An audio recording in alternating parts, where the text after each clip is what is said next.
Hello, everybody. Welcome back to the Howarth Timber and Building Supplies 1840 podcast. I'm your host, Paul Bullivant, and today we're going to be talking about the evolution of IT within Howarth Timber. And I'm delighted to be joined by our two guests, Paul Cornford and Jonathan Read. Now, in prep for this, we made a very early decision that we have such a large amount of shaggy dog stories that we wish to share that we should split this into 2 episodes rather than 1. So we're going to do that rather than bore anybody with a 4-hour marathon single episode. So we're going to split it into 2. Today's, the first one, is going to cover 1987 right up to today. And that's because 1987 was the year Paul Cornford joined the business, and we'll explain that in a minute.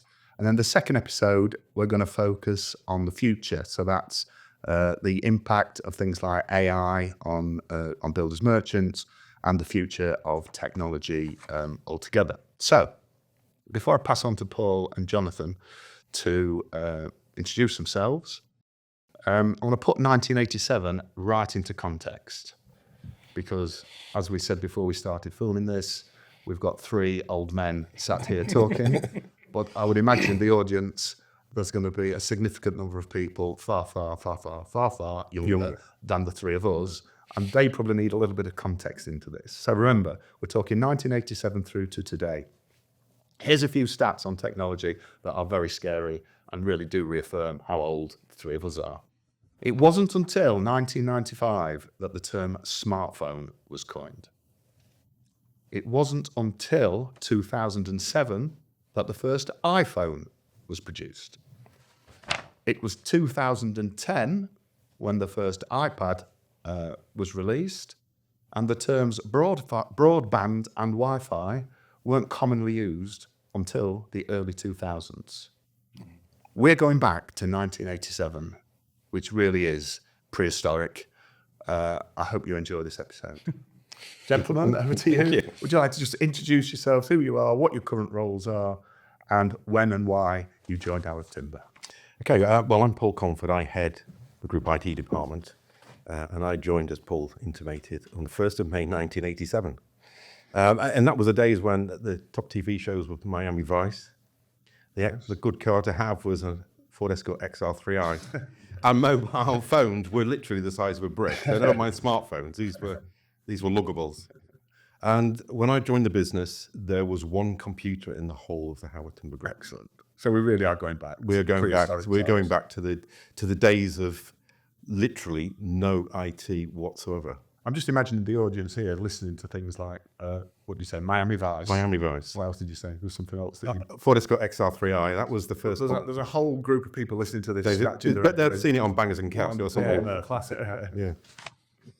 Okay, so that's 1987.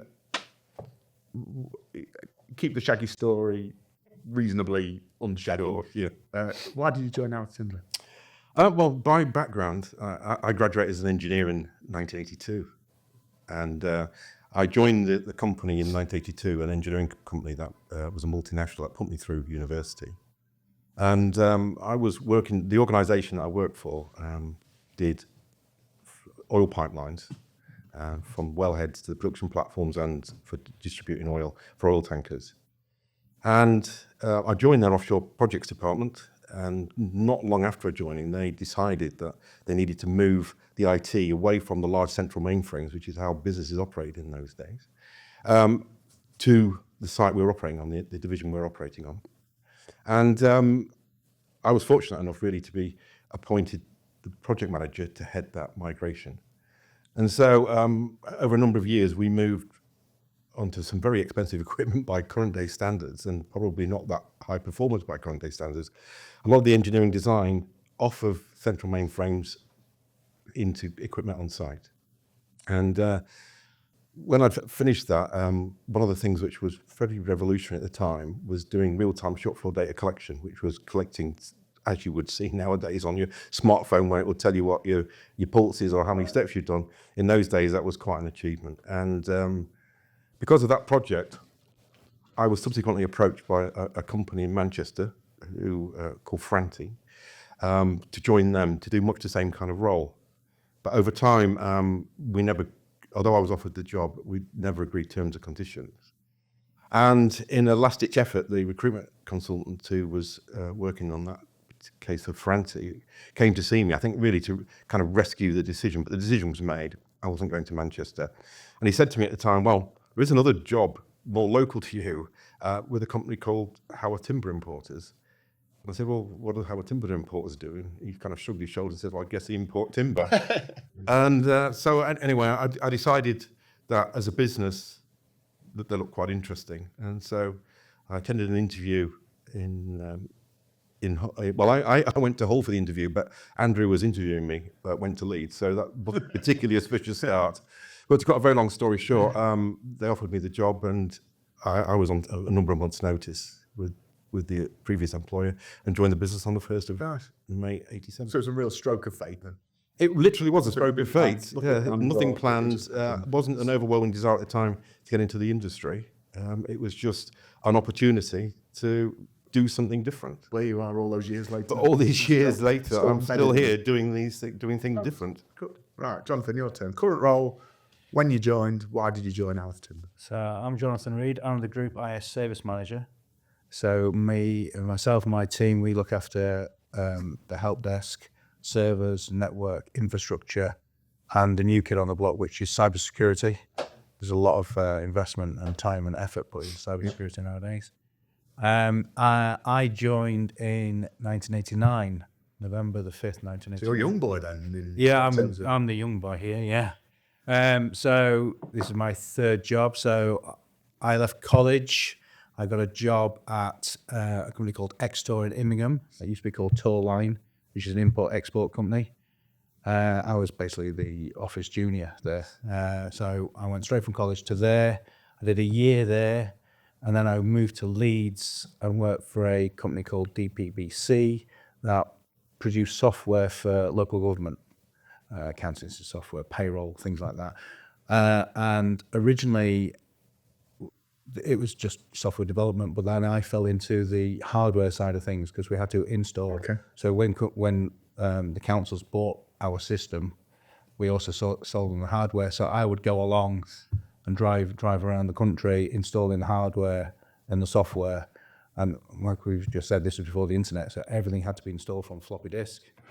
So I did. That's something else that half of the audience. No idea what. This was before CD-ROM, so this is floppy disk. So I spent many hours on the road driving to Lancaster or Rhyl in Wales or down south or wherever it was, installing these massive, great computers. And then having to go back regularly to update them. Right. I was there for about 18 months, and then that company ran into difficulty, and the accountant who worked there at the time, called Jill, her husband worked at Howarth Timber, worked for Paul. So Phil knew that, well, through Jill, knew that the company was on the skids, and said, oh, we're recruiting at Howarth Timber for what was called a regional systems controller. You remember that? Yeah, you remember that. And I remember that the vision was there was going to be a number of regional systems controllers because we had this computer system going in, so I would be one of many people. It turned out I was one.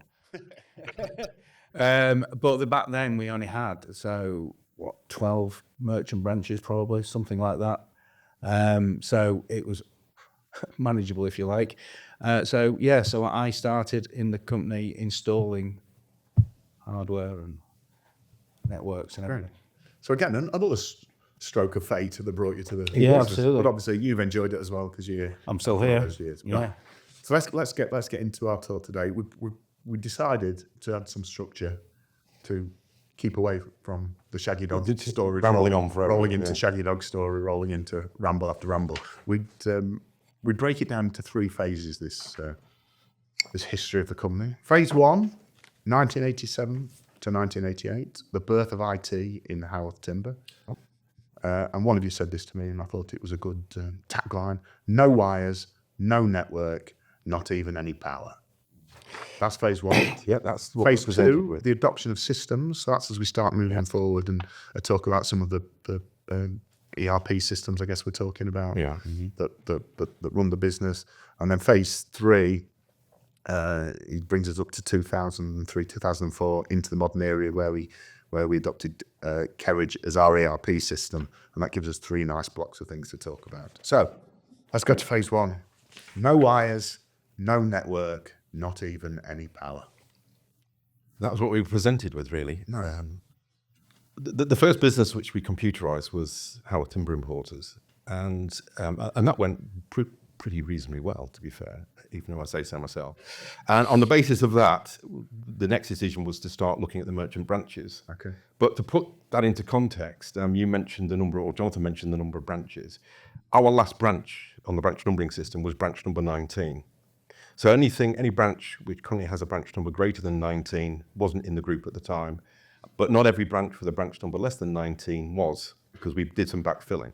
But they were all independent limited companies in their own right. So every one of our branches had an accounts team, a buyer, the sales team, and operated completely independently of each other, which on the surface of it sounds not too challenging. But the reality was, of course, there was no real consistency in what the business did from one branch to another. And when we started to roll the systems in, it became apparent pretty quickly that one of our biggest hurdles was to digitize all of the information which was in a branch, because there just was no IT. And the IT company we used at the time was on a platform called Alpha Micro, which is long since gone. But as I mentioned in my introduction, the very large companies had large mainframes and large development teams who did their own software. Other organizations had to buy in software from software houses, which is the norm these days. But in those days, the people who did these software houses were very creative, very able, but a lot of them fell into the trap of they needed sales to keep the business afloat, but once they got customers, they had to support them. And so our first rollout of IT, which probably just about encompasses when Jonathan started, was on the Alpha Micro platform. And unfortunately, as a platform, that ran into the stoppers, really, because the 2 guys who ran the business were very capable, but the business itself couldn't support existing users and have the time to go and recruit new customers. Having learnt from that, really, the next decision was, okay, well, we don't want to fall into that trap again. Where do we go next? And the answer was an organization called BCT. And they provided, they're a lot larger organization. They provided some fairly sizable, the equipment to some fairly sizable organizations. But if you still think back, there was no network, as you said in your introduction. And so what we had to do was deploy physical systems on every one of the locations where the equipment was being installed. In fact, our first 2 installs took us over a year. And that was with 3 undergraduate students who were on the year out on the project full time. Crikey. Just to get to the grips with. Who were the first 2 branches? Well, our first branch actually was Huddersfield, which is now no longer a part of the company. And that was picked because it was a merchant branch and it did timber engineering at the time. Right. And then we moved into Ashton. Okay. And then subsequently into... So kind of our modern branches, Ashton was the first. Of our current branches, Ashton was the first one we and when you say putting systems in, how many computers went into a branch? They only had 1 computer because it was 1 machine with lots of dumb terminals. So these aren't very exciting. These are green screens like you'd see in a 1986 movie. Big boxes. Well, not particularly big, no. The boxes weren't particularly small. 12-inch screens, tiny for nowadays. Yeah. But the one thing which we did need, which is... well, when we first started implementing the equipment, Phil, who Jonathan made mention of, who was Jonathan's predecessor, loved Last of the Summer Wine. So Philip decided his naming convention for all our systems, which are now all numbers and dots and things, would be characters out of Last of the Summer Wine. So the central computer was Nora, I think. And then we had Clegg and Compo with the 2. But of course, that rapidly ran out of steam as we started rolling them out because we ran out of characters from Last of the Summer Wine. But one of the things we needed to do, we needed to bring some kind of semblance of consistency to what was happening. And so we achieved that by having a central machine, which was the one called Nora, who we added customers to, added suppliers to, and added products to try and structure the way in which that information was held. And then it pushed this stuff out to branches overnight and collected back the trading data back from the branches overnight. And that worked, to be fair, pretty effectively, bearing in mind we were still, although we ran a thing called ISDN, it was about as fast as a dial-up modem in the day. And so, in dial-up modems, you could see the screen building up as you were online.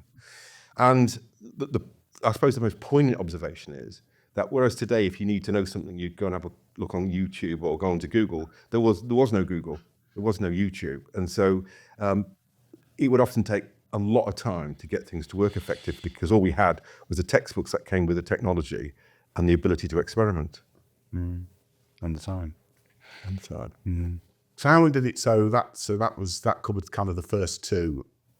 At what pace did the rollout wasn't as fast as the business would have liked, primarily because every branch operated slightly differently, and it was a bit of a culture shock suddenly having the situation where your products were being put on the computer for you, customers and suppliers were, and you were losing the flexibility, which was typically available as back of a fag packet. You suddenly had to follow procedures and processes. How did that go down? Because as we were talking ahead of this, one of you had said this.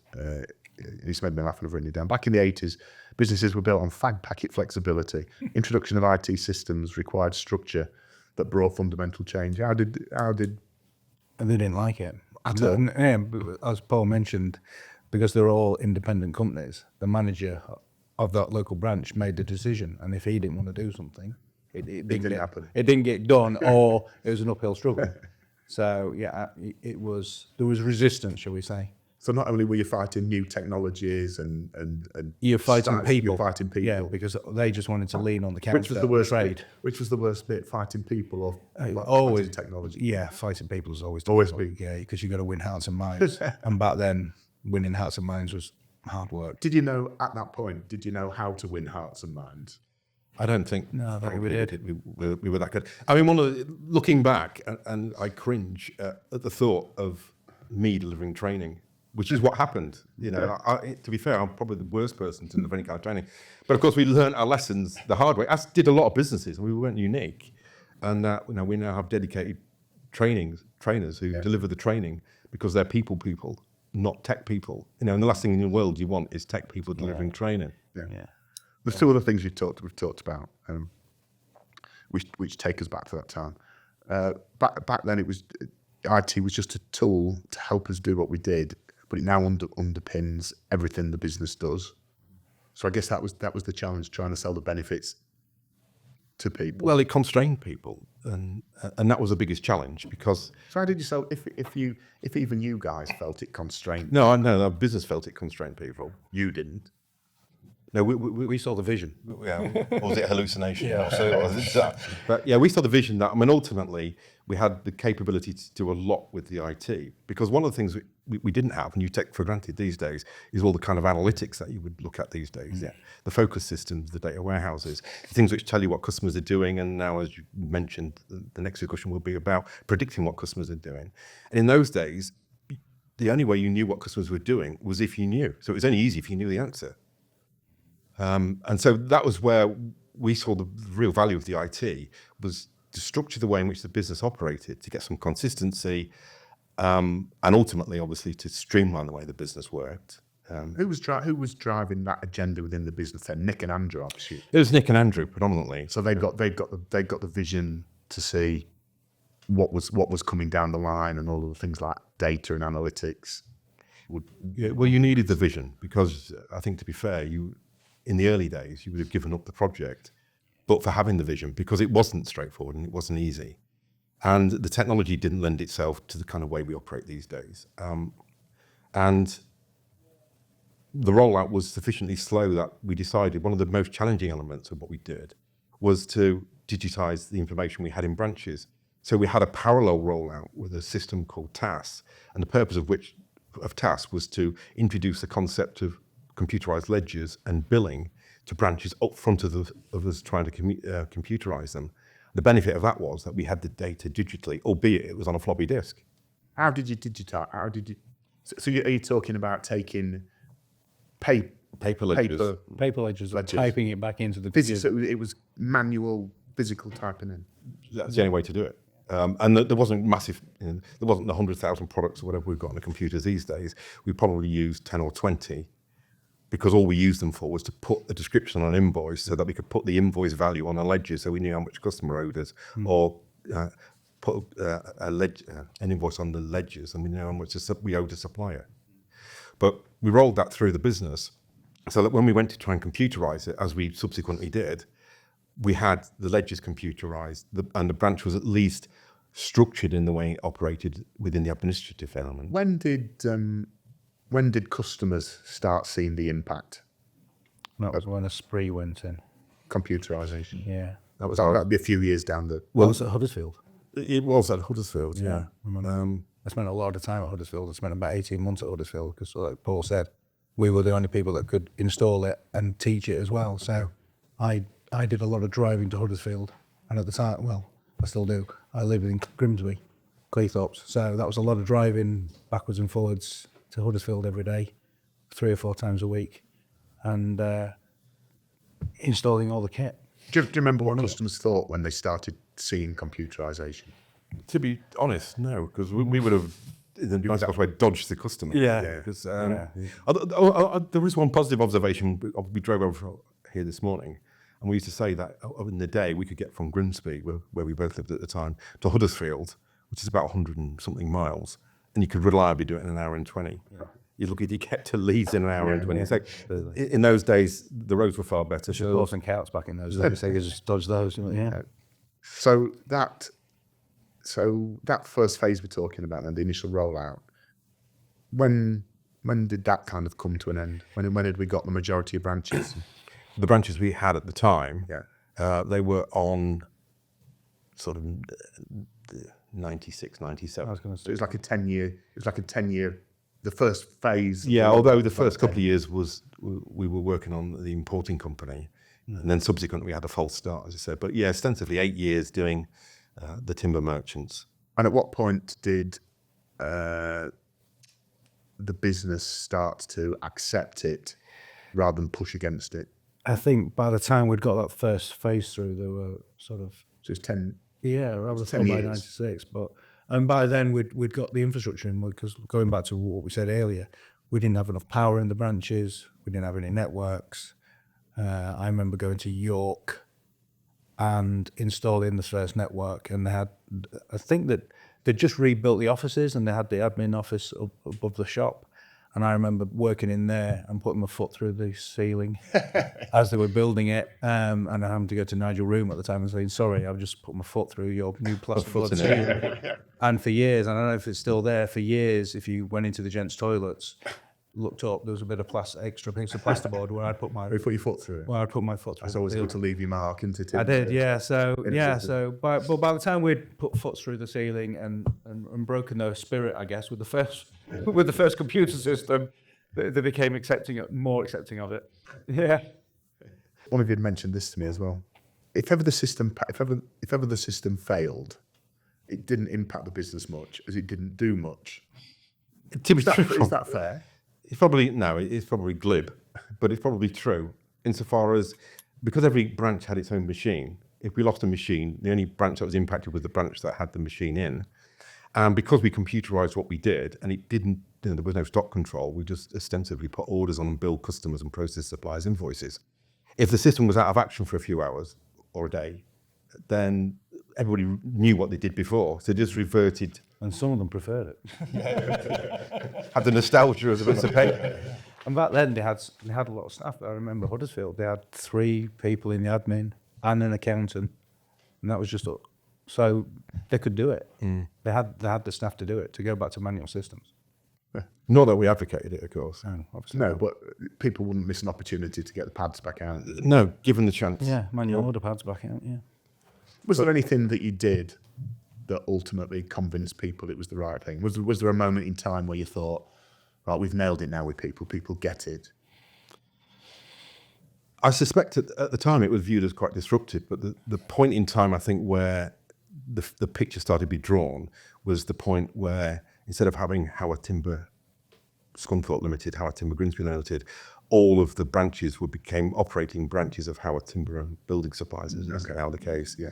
Which meant, of course, you got economies of scale on the finance team. And if you think about running a business now, I don't think any one branch could survive if it had to support all of the its own accounts department and its own buying department and its own category team. So that was at a point when the business kind of restructured, took all of the separate businesses and rolled it into one, and then started building central function to run the business like we would see today. How did that big change go down?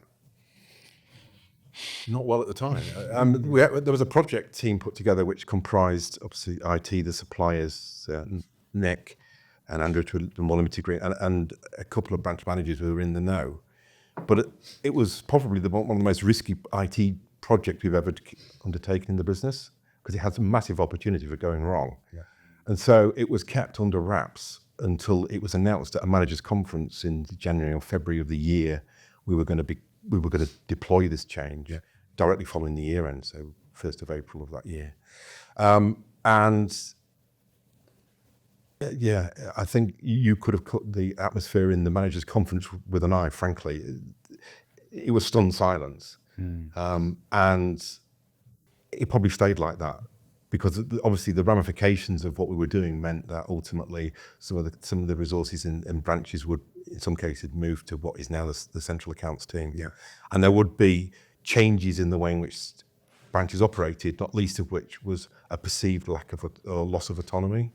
Okay. Although as a business we are very autonomous in the way in which branches operate. Yeah. Of course, if you start removing the central functions, by definition, that's viewed as a loss of autonomy through by some of the branch managers. But it was unquestionably the right thing to do. And once you've got that kind of in place, then you could start doing central analytics, central sales analysis, as things were known at the time. How long do you think it took to? So any big change causes problems in a business, and again we went through another phase of big change in 2018, didn't we? When the business restructured, and remember all the changes that went about there. So, but going back to that meeting in York when it was announced everything was going to be centralised, how long did it take to settle everybody down with that and everybody get on board with it? I think everybody was on board with it around the beginning of the financial year, which is only a few months later. Yeah. But fundamentally because it had to be. I think that was probably one of the wisest moves, with the benefit of hindsight, that was taken at the time. Nobody was given the opportunity to languish and consider the change for too long a period of time. The change was only a matter of 2 or 3 months between it being announced and it being implemented. Yeah. And in that time, we had to reconfigure all the way in which the IT operated and get to grips with the changes in processes and procedures. And everybody was frankly too busy, I think, to be too concerned about what the change meant. But everybody knew what the potential ramifications were if it went wrong. And unfortunately it didn't, otherwise we probably wouldn't have been sat here. Okay, so that kind of brings us to that's kind of the end of the second phase of the evolution of IT. We've gone from one computer in the whole business to everybody being computerized, but individually. And then 98, Esprit, that was the system. Esprit was in place. Esprit went in the early 90s. It was the second system. And that was the system in place when everything's centralised. It was. And then the next big phase of our Well, next big phase was probably a jump sideways insofar as underpinning all of what we do nowadays, and we take these things for granted, such as email and on the office systems we use like Word and Excel, was a parallel exercise which created, I guess, the infrastructure and the service delivery element of the roles. So we moved away from having to have resources travel around the countryside because we had a rudimentary networking at the time, which meant we could centralise that kind of support. And in so doing, we could probably do more of the resources we got.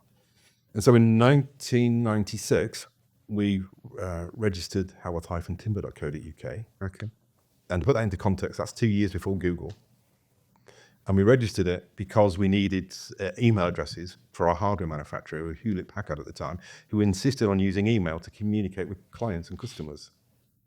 And thinking back, we had a discussion, a roundtable discussion about, and because email wasn't cheap like most technology in the early days, how many email accounts we knew. Right. And we came to the conclusion we needed 6. And that sounds ludicrous for the whole business. And that sounds ludicrous with the benefit of hindsight. But as we were saying, well, if you own the first telephone, who do you call? Yeah. So if you can have email addresses, but if nobody else has got it, who do you email? And we used it predominantly in the first instance just for dealing with the technology suppliers and providers. So who had the email addresses? We had two in IT operations and IT strategy. I think Nick had one, Andrew had one, Brian Sellers had one, who was the accountant at the time. Yeah. One of the buyers maybe, or buyers had one, and that was it. And that was 1996. That was 1996. We'd introduced email slightly before that, but we didn't own the domain. So our email addresses weren't something at Howarth Timber. Let's put that into context. Google was 1998. Yeah. So our initial email addresses. How many emails were people getting then? Oh, not very many. The email system went down for 6 days and nobody really noticed. Because again, back in the days when if a system failed, you couldn't just Google what the problem is or contact somebody because there was nobody to contact. So what did you do? How did you? I had to figure it out myself because that's all you could do. Quite read aging, a book. apparently. Huh? It's quite aging, apparently. It is very aging. Yeah, I had to read a book and figure it out and just have, and because we didn't have the pressure, if you imagine now, if the email system goes down now or anything, it's a catastrophe. People screaming from the rooftops. But back then, I had a bit of time and I just said, well, I need to figure this out. So luckily I did. But the lesson learned, I guess, from that is in the early days, because every site had its own computer, albeit it was controlled centrally, they were remarkably resilient as a business. And obviously, as the connected world is, and the business is what it is now, we can't rely on losing one node as resilience. We have to put more and more systems in. And so it's one of these things where, despite your best endeavors, the IT grows as a matter of it growing, because you need more and more IT to provide the resilience. When did we expand our email network then? When did we go from once we got our emails to 10 to 650 or 1,000? What we've got now. Yeah. But once we got our own domain name and had our own email server, because before that it was howarth@compuserve.com.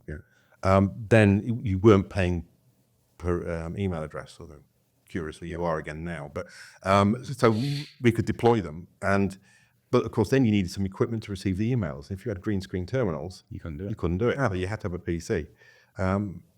And so that's another phase in all of this then. Which kind of runs in parallel and it often goes unnoticed. But the current split between the terminals we use and the back office systems was born of two things really. One was the need to use Microsoft Excel and Word, and secondly, it provided an opportunity to access email. When did Excel and Word come in?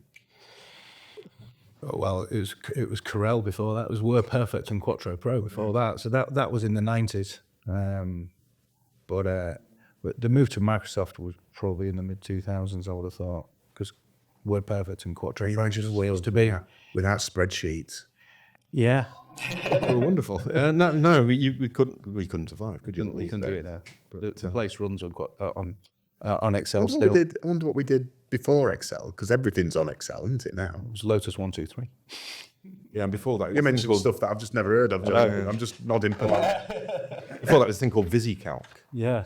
VisiCalc? Yeah. VisiCalc. What was VisiCalc? One of the first spreadsheets. It's a spreadsheet. Didn't do a lot, but added nothing. And at the time, the finance director at the engineering company I worked for showed him VisiCalc, and he could look. And up until that point, he'd been using big sheets of paper. Yeah, he looked at it and went, and he thought it was the most amazing piece of technology in the world. And it probably helped in that particular project getting some of the finances we need. But yeah, it's. And I think there's a general view, I don't know what Jonathan's view is, but I think Quattro Pro was probably far better than Excel, but it's like Betamax videos, if you remember those. They're probably better than VXL. Explain to the audience what a video recorder is. Come on. It doesn't matter if the technology is better, it's who's got better marketing. Who's got the better marketing skills. Yeah, so Excel won out. So there's a lot went on at the back end of the 90s, wasn't there, with email. Yeah, and probably there was. Spreadsheets coming. And again, you move from green screen to a PC, and suddenly you need twice as much power for everything, because the green screen only needed one plug. Now a PC needs two plugs, and then the whole infrastructure started again. So it wasn't a quick process to we bring. literally had to put more plug sockets into every branch to cope with. It's like back in the 70s and 80s, your houses, you had one plug in the corner, one plug socket. But now you need half a dozen, don't you, for all your Xboxes and everything else that are plugged in.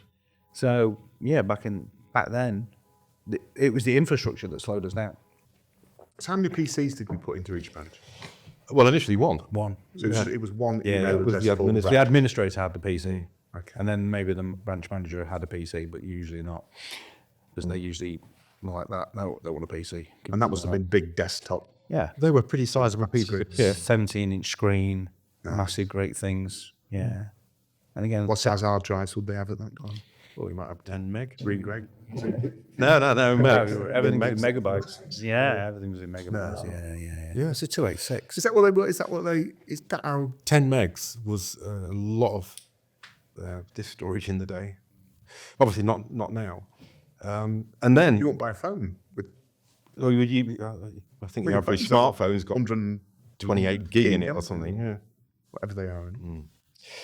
So So that was a lot of expense then as well. that was a lot of expense. And then the brakes were put on in the late 90s because of a thing called the Millennium Bug. Explain that to them. Okay. No Shaggy Dog stories. No Shaggy Dog stories. Point. Back in the day, in fact, in the 19-somethings, 1987, for instance, people refer to the year just by the digital year. So 1987 was just referred to as 87. Yeah. And computers stored dates as the first of the first 87. And of course, the problem we got when we got to the year 2000 was that the year 2000 was year zero, and that preceded 99. Ooh. So although computers store dates with a number of days away from a reference date, any computer screen that you put 00 in stored it as if it was 1900. And so there was a fairly sizable project which meant upgrading an awful lot of equipment, including all of our ERPs, all of our PCs, for the millennium. So while Because everybody this wasn't just Howarth Timber, this was the world. no, and the predictions of catastrophe were Explain some of these, because honestly, some of our audience Weren't even bought. just weren't even involved. Yeah, there was major concerns at the time that everything obviously is driven by date and time, and so systems running nuclear power stations, running the national grid, running the telephone network, flying aeroplanes had all these dates on, and if any one of them was missed, when they clicked over on the midnight, the 1st of January 2000, then the date would go backwards. And computers don't like dates going backwards. In fact, we have a dedicated system now that connects via the internet to an atomic clock to keep all the network on the same time, because without it, the systems just don't work. But back in the day, that was a major problem. And it just meant that everybody, Howarth Timber, the world, Was going to stop. had to stop the projects they were doing and make their systems Millennium compliant, including Howarth Timber. including Howarth Timber, yeah. Thankfully, because we're sat here today, We survived it. it didn't happen. It was a damn squib. And It was a damp squib, but a lot of time, money and effort went into a it, lot of people made a lot of money catastrophizing that. as they do. As they do. Did it cause us any problems? I don't recall there any, or perhaps I just bleached them out in my No, mind. I don't think it did. We like to think we've got We'd got ahead of it. ahead of the curve and have an eye for We detail. dodged but- it because we were so good. Right, so we've gone through one computer in a branch. We've gone through a branch getting a PC. Yeah. We've gone through 6 email addresses in the whole of the business to now probably 50. Well, not today. I mean, then at the end of this period, Yeah. there's one in every branch. Yeah. There's 5 emails a day, at most. Probably. And we're still using fax. Oh, I'm going to come to fax in a minute. I love the fax. We've done Word and Excel. Yep. There was a life before spreadsheets. Yeah. Allegedly. I don't know how. And then we come back to, we've had the Millennium Bug. Had a Millennium Bug. We've come back to our email domain, been registered 2 years before Google. Yeah, we got there before We're still Google. in the dark ages here. And then we come to faxes. Go on, Jonathan, tell us about fax machine. Oh, fax, the business, everyone lived and died on fax machines. And if the fax went down, forget about the computer. Yeah, it was an absolute disaster. We can't contact the outside world. So a lot of the early email was integrating fax with email. So you could send a fax from your email and receive a fax as an email. So we spent a lot of time with a system called Faxination. Very catchy. Vaccination, yeah. Put a lot of thought into the name. Indeed, yeah. So a lot of time, money, and effort was spent on that because, again, people hate change and they didn't want to move straight to email because they didn't trust it, and they needed fax. So again, you've got to give people what they want and then sort of take them in the direction you want on a journey, and everything's a journey nowadays. We have journeys, or we have a lot of journeys in IT. we know where we want to be in 5 years' time, and we just take people gradually back. When did we lose the last fax in the business? It's probably the importers at AFP. They had a fax machine.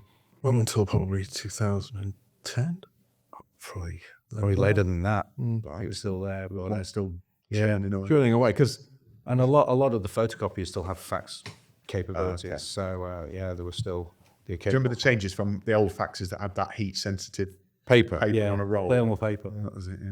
You could rewrite history with fax, though, couldn't you? Because you fold the fax away, and because it was thermal paper, it didn't take long. Over time, You blackened. it was blackened, and then you couldn't see what was. And do you remember those days of coming into work in the morning and the floor just being covered in fax? covered with Or fax machine with fax paper. Yeah. oh, they were good. They were good days, weren't they? Though? And having to type up memos before you fax them Yeah, because there was no email. around. Yeah. Yeah, so there were no word processors, so you had to use typewriters to type. Yeah, and post. You didn't fax. Yeah, there was a lot of post. Yeah. This is properly dated, as if It is right. I'm sat here in this rosy glow of reminiscing about the good old days, and you think, blimey, what's happened to the world? Right, so that kind of closes down phase 2 of our evolution, and we're moving to phase 3, the modern era. The modern era, which is I've written Kerridge 2003, 2004, the professional age, apparently. So tell us about Kerridge, and tell us what's changed from what pushes into carriage. Again, despite the BCT being a larger business than the original Alpha Micro business, they ran into financial difficulties, and in their case, they were bought out by another business who we couldn't agree terms and conditions with. I think is a polite way of saying the relationship fractured, and so we looked for an alternative, and that alternative was Kerridge. Kerridge were a lot larger organisation than BCT had been, and obviously we'd been in the business by this time 15, 16 years, and had learnt a lot of hard lessons, not least of which is you don't have technical people training, and why can't I have technical people training? Because we're not we're not people persons. Oh, that's good then. You just kept out of the way, Yeah, in the room and sit in a darkened room, and and the training comprised, rather than what we used to coin as sit by Betty, became a lot more professionalised. So you got lesson plans, learning outcomes, and the lesson plans incorporated components of what they had to do. So everybody knew from a training point of view what the syllabus was. Never had such a thing as a syllabus. We just showed people how things worked. And so that was introduced. And then we had to start the demarcation between what is the K8 side of the business these days and service delivery, primarily because you can't be good at everything. And so people were forced into specialising. so that's brought your specialism to the fore. My specialism. Service. Office, yeah, absolutely. Yeah, and yes, by then we were starting to employ more people behind the scenes, so to look after the servers. Yeah. Because you can't afford for the servers to go down like you could in the old days. Yeah. So you needed someone dedicated to looking after that while I did other things, and then you get more and more people. Yeah. Okay. And we also needed to professionalise the help desk, because it's a bane of everybody's life, I think, isn't it? Phoning a help desk, and and I still hear it to this day. Although our help desk these days are very much more professional than ever they were in the past.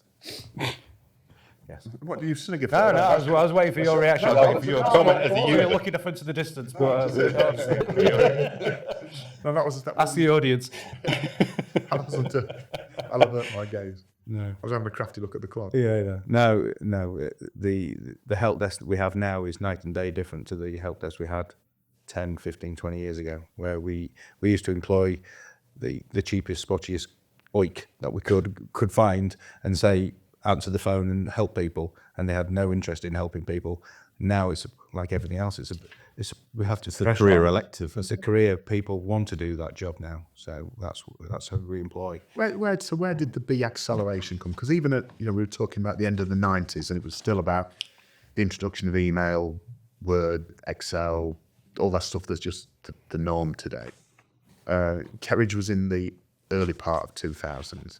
But when was the big acceleration point which made IT become the thing that underpins everything that the business stuff does, rather than it just helping? Well, yeah, I think there was Kerridge, Yeah. and it was SharePoint Portal, which in the early days people referred to as No Point Portal because they couldn't find anything. But what SharePoint did for the office systems was bring them together and harmonise them and provided a platform which has now gone on to become Teams and all the other systems which we use.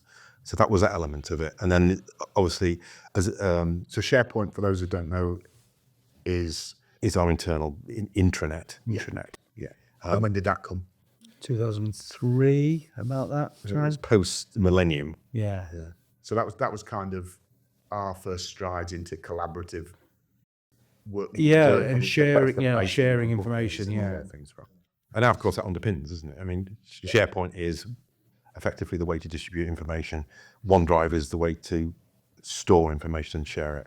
But that was the first thing which we did in terms of collaboration outside of the trading environment. Yeah. And then K8, who had got other large users in the industry, had a view as to where their product was going, and that natively integrated with the Microsoft Office products.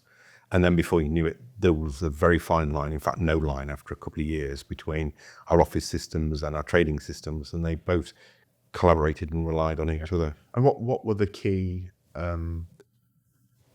parts of Kerridge that helped that acceleration? So was it things like data warehouse and how it stored information and allowed you to analyze it? Because it's there must at some point there must have been a bit of a jump rather than a gradual I suspect evolution. I don't know what Jonathan's take is. But my view would be reporting in Kerridge, because until we put K8 in, if you wanted a report for something to do with category or online, you had to commission the thing, have it written, and there it was, and it had a structure, and that was it. Yeah. What the Kerridge reporting system allowed us to do within the business was do those reports. Yeah. And then everybody would say, well, I'd like that report, but can we have it sorted a different way? Well, it's the same report, but just the sequencing different. Yeah. So we got round that, but instead of by printing something out, by squirting the data into Excel, and then, of course, as long as you've got the data, you can join it with other data in Excel, or you can sort it, sequence it, filter it, and all of a sudden, instead of it becomes a whole raft of reports, it becomes a set of data, and then it's usable knowledge. Yeah, okay.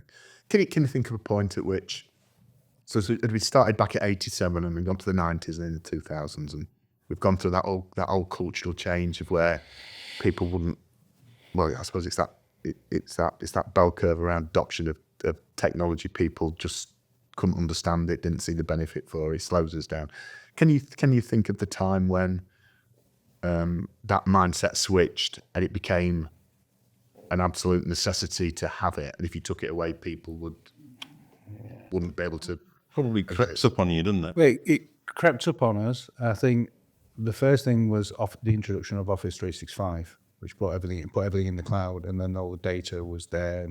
But I think the biggest thing was COVID, and because Microsoft Teams then took off, because people were working hybrid, Right, yeah. or remote, Yeah. and that's a necessity now. And Teams will eventually take over from email, like email took over from fax, and just having data accessible nowadays is people just expect it because it's all the internet. People got a smartphone. When do you think people stopped thinking about IT and they just took it as it's I think when we hygienic, it's just there? I think when we professionalised it, instead of IT being a fight and being unreliable, I think when we had the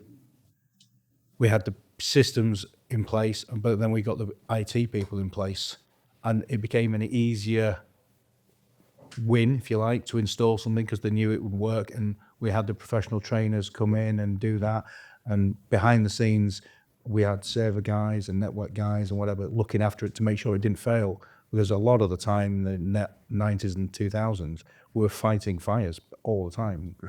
Kit would fail, but now with the advent of more people and better training, better education, people accept it, because and then younger people come in and they kind of expect it, and it's not a alien concept to them that they've got a computer on the desk. Yeah. So I think it slowly, but then it accelerated a lot with COVID. Yeah. And people realised that they just can't. they can't operate without a computer. Well, our world wouldn't work without Teams. Absolutely. If you talked about doing a video call pre-COVID, to be Oh yeah, yeah. If you tried to sell Microsoft Teams 10 years I'm ago, not going on the screen. no. And now, Well, it boils down to cost as well, because I remember looking at the first video call systems from a company called Gandel, believe it or not, and they were like £10,000 an end. And this was in the days when 10,000 was a lot of money, although it's still a lot of money. Whereas now, any laptop or machine with a camera, smartphone can do a video call. what's been to bring us right up to today then? What's the impact of cybersecurity now? Massive. Absolutely essential as well.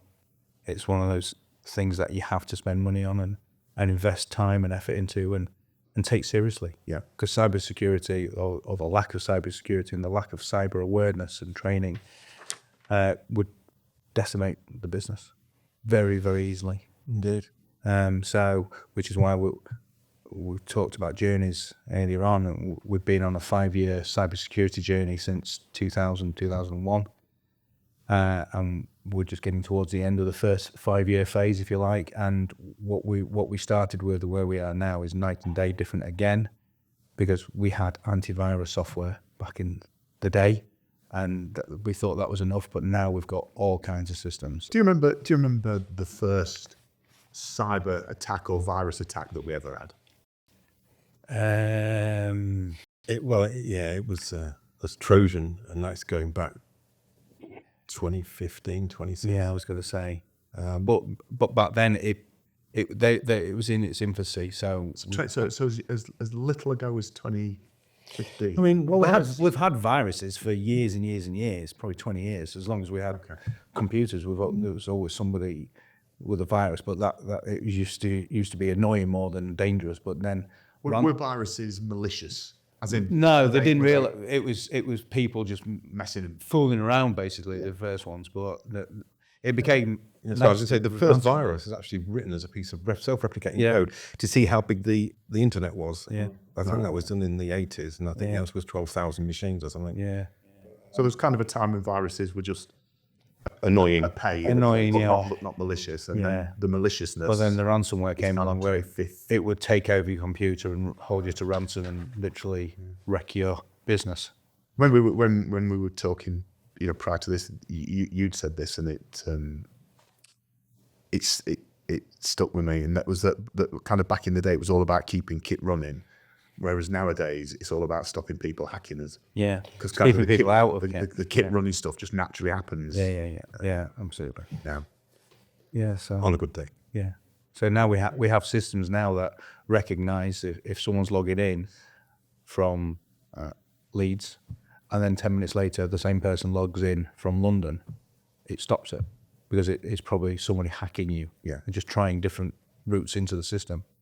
We had a case yesterday where we were trying to get a supplier to log into us, and his system was coming in from different parts of the country, and then he couldn't understand why he couldn't get in, but our systems were saying, no, this is impossible. You can't be in 2 different places within 10 minutes.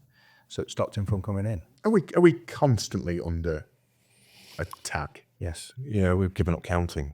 Strange. Yeah, we did an audit a couple of weeks ago on the firewall, and over the weekend there was 200,000 pings, if you like. 200,000 attempts 200,000 in one weekend. Yeah, that's nothing, because they're all bots, so it's all automated. So every second something's trying to ping you, and if it gets an answer, it thinks, oh right, there's something at the end of that. So then it sends that to a human and says, there's something here, I've got an answer. So try it now. Okay. Yeah. So we block Ukraine and Russia and there's hundreds of countries that you don't let anything in from any. Unbelievable. So yeah, it's happening all the time. If you turn that off, the business will be obliterated. And that'll be the same for every Same for every business. won't it? But in a kind of raw twist of irony, I don't know when, was it July last year? The worst thing that in our job is the phone call in the middle of the night, which will start off with, I'm awfully sorry, but. And that was when CrowdStrike blue screened half the world, including 3/4 of our equipment. Yeah. And that was a twist of irony, because that whole system was put in place to protect and deflect the kind of attacks that Jonathan's just described. But that went wrong, and because everybody lets it through the defences, because it is the defence mechanism, it just started wiping out systems left, right, and It's a centre. major number, because even though we do lots of training and we do the online modules around cybersecurity, and you just naturally know that cybersecurity is a thing, and there's lots. I couldn't comprehend that number. 200,000 attempts. little Yeah, attempts. but that's just automated things that are doing it. It's not 200,000 You're humans. effectively ringing random phone numbers. Yeah, absolutely. And see if there's an answer. Playing the numbers, Yeah. aren't you? Yeah. The more you do, the more you. But then they're also sending phishing emails, and then you just need one person to receive an email and then to reply to it, and that's why we do so much education of the end users.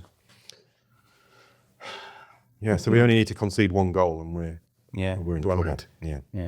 Yeah, because I guess if they get through the wall once, there's not a lot of half measures with it. If Well, there's a weakness, there isn't there?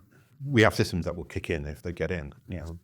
and respond to incidences. So we kind of look at systems now. You've got office systems and you've got a carriage system, and all the bits of the business have their own ERP solutions. But there are more systems now guarding, protecting, managing and monitoring our systems than there are systems that they're managing and monitoring. No, okay. And we need more. Seems like a good place to start drawing this to a head then for this episode, because the next conversation is all about the future and automation, even. AI, and all those other technologies that are coming. So we'll save that for then. So to wrap up, we always finish with some quick fire questions of all our guests, just to get your thoughts and opinions on things. Start with you, Jonathan. Favourite part of your job? Oh, well, apart from working for Paul, Of course, I took that as a good thing.